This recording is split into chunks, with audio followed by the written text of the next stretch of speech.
Hi there, everyone. Hope everything's going well. Welcome back to Jeffy's Vote. I'm here in my 2015 Volvo S60 to talk to you guys today about my experience with the car, specifically over the past month of ownership.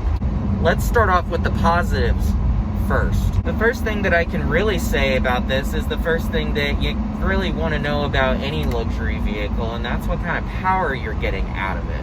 And with this vehicle, power really doesn't seem to be a problem. It apparently just has gobs of it that I didn't even know it had. It's a 4-cylinder with a really teeny tiny turbocharger and 250 horsepower on a good day. Secondly, the handling is absolutely fantastic. I am actually kind of glad that I went with the front wheel drive version of this car, simply because of just how it handles in sort of like the curvy, sort of hilly roads up here in North Austin. It just makes it absolutely fantastic, and it doesn't seem to want for anything, and moving on up these hills just seems to be a piece of cake. Don't really give it a whole lot of input. It downshifts and we continue up the hill without much stress whatsoever, which is kind of different from my experience thus far in working with in having Volvos that are much less powerful than this. It's kind of weird to say that this is the most powerful Volvo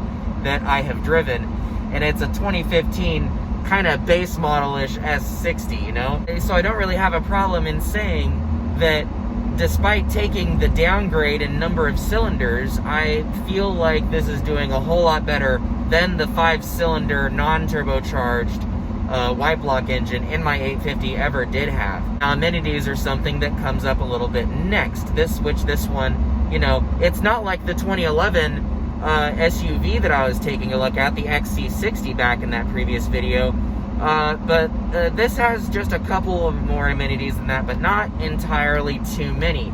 For example, I don't have sat nav in here. I only have heated seats, not cooled seats, but there are some additional little add-ons that I have noticed that did get added in here that do give the car a nice extra little touch of luxury that I wouldn't have even thought to have added in the first place.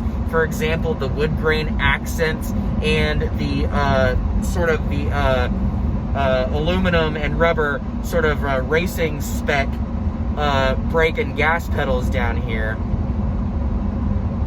are all options that I didn't even know that I could have. I'm in love with the level of comfort in here. I love the extra little touches that I wouldn't have even thought, and I do have blind spot monitoring and just the little safety touches that Volvo have coined that, you know, overall give me the experience that I am absolutely looking for in a Volvo. That over the past month, that I've actually really quite enjoyed owning this, and that I really haven't had any real problems. Among everything, this Volvo in particular offers just absolutely stunning power and equipment and luxury and comfort, all wrapped into this nice, neat little package. And the reason I was able to afford this nice, neat little package brings me to my next real point here that I'm trying to make, is that we also have to remember that I've only owned this car for a month, that this car was purchased as a pre-owned vehicle, and that this car currently is sitting at over 105,000 miles. That is absolutely correct. And it is driving just about as brand new as a used car can absolutely feel. And I think that in the realm of luxury vehicles, that in and of itself is just absolutely breathtaking.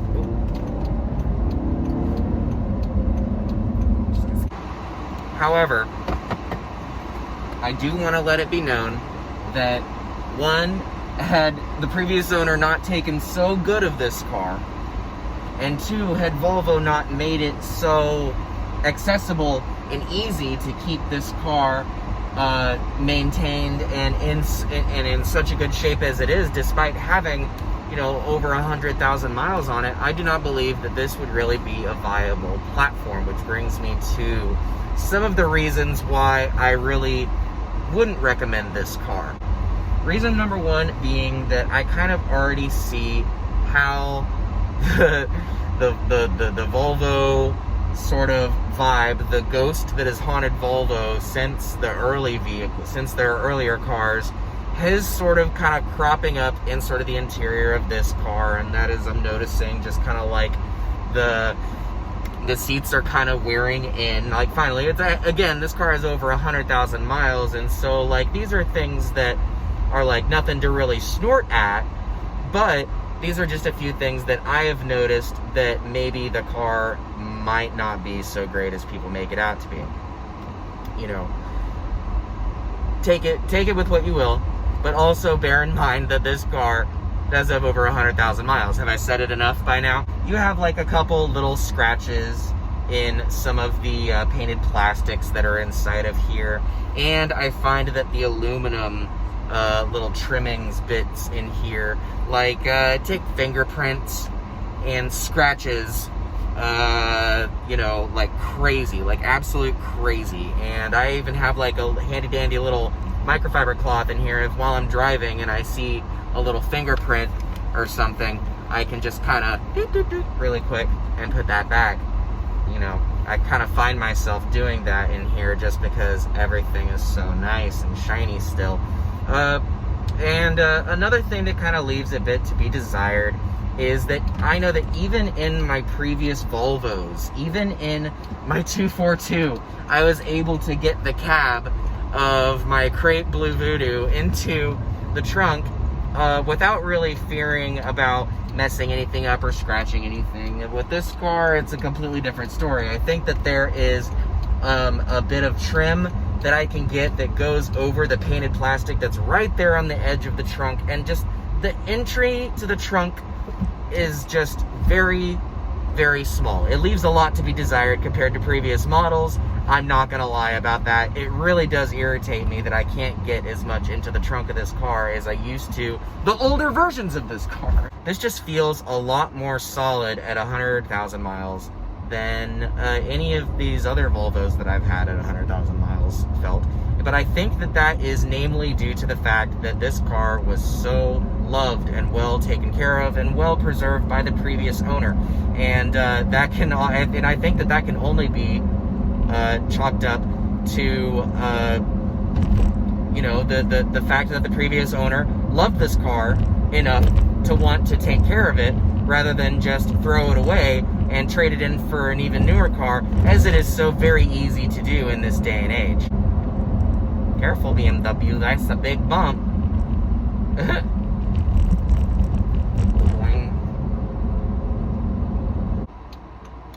I would just absolutely love to really get to know this car and just kind of like really familiarize myself with the ins and outs. And that way, not only will I be able to communicate to people, you know, what it is about this car that I really do truly love, but also as a way to sort of like try and search for the true little bits of true Volvo that still remain within the company as it's been handed off to this Geely Corporation. But it's very clear and very apparent that, to me at least, and that's something important to me as a Volvo owner, more than anything, is that it still retains that little bit of essence of Scandinavian quality, and it is very apparent in here. And I think that that's something that maybe like the company might be able to survive on. Who actually knows, though? The future of everything right now is so uncertain, and so really the only thing that there is to do right now is to just enjoy the things that you do have right now. And I gotta say that I really am enjoying the things that I have right now. So once again, thank you again for joining me here on Jeffy's Vote. Thanks for watching, and I'll catch you in the next one. Virginia.